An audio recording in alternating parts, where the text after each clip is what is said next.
अंबेडकर जी आज ही के दिन जन्म लिए थे मध्य प्रदेश के मऊ में। कहार परिवार में उनका जन्म हुआ था। उनका पिता सूबेदार थे। उसके बावजूद उनको कई तरह के छुआछूत का सामना करना पड़ा, कई तरह के संकटों का सामना करना पड़ा। उसके बावजूद भी आज बड़ी बड़ी डिग्रियां हासिल अंबेडकर जी किए और आज उनको पूरे देश में जाना जाता है। अर्थशास्त्री से लेके वकालत तक का भी उन्होंने डिग्री प्राप्त किया। और हम बताना चाहते हैं जो उन्होंने महिलाओं के अधिकार, किसान मजदूरों के अधिकार और इस देश में उन्होंने जो सपना देखा था, जो तमाम लोगों को रोजगार मिले, शिक्षा मिले, भोजन का अधिकार मिले, वो यह जो उन्होंने सपना देखा था, आज देश के अंदर जो मोदी की सरकार है, नरेंद्र मोदी की सरकार, इनका जो बनाया संविधान है उस पर हमला कर रही है।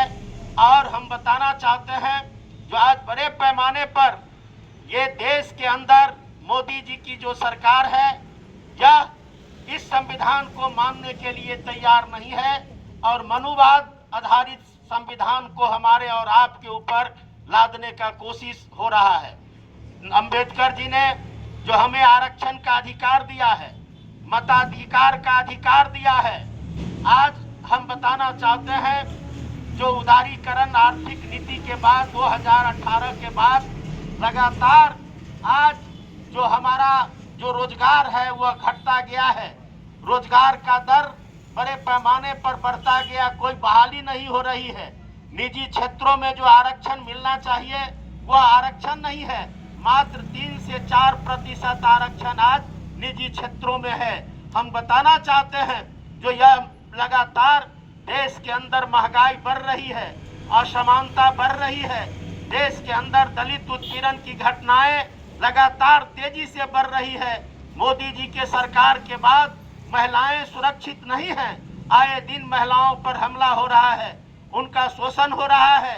लगातार बिहार में जो डबल इंजन की सरकार है, इस सरकार में छोटी छोटी बच्चियों के साथ आज दुष्कर्म की घटना हो रही है। यह सरकार मोदी जी की सरकार में, जब से मोदी जी की सरकार बनी है, महिलाओं पर अत्याचार बढ़ा है, दलितों पर अत्याचार बढ़ा है, अल्पसंख्यकों पर अत्याचार बढ़ा है। आज हमको आपको संकल्प लेना चाहिए जो अंबेडकर जी के ये जो जयंती है, इस अवसर पर यह जो बाबा साहेब अंबेडकर ने जो हमें संविधान दिया है, उस संविधान का रक्षा करेंगे, धर्मनिरपेक्षता का रक्षा करेंगे, देश का रक्षा करेंगे।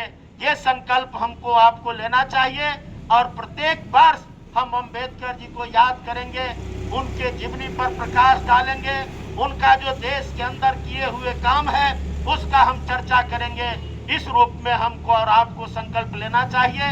इन्हीं बातों के साथ हम अपनी बात खत्म करते हैं। आप तमाम साथियों को अभिनंदन करते हैं जो आपने पहल कदमी लेके यहाँ बाबा साहेब अंबेडकर जी के जयंती को मना रहे हैं। हम अपनी बात खत्म करते हैं। आप तमाम साथियों को जय भीम, लाल सलाम।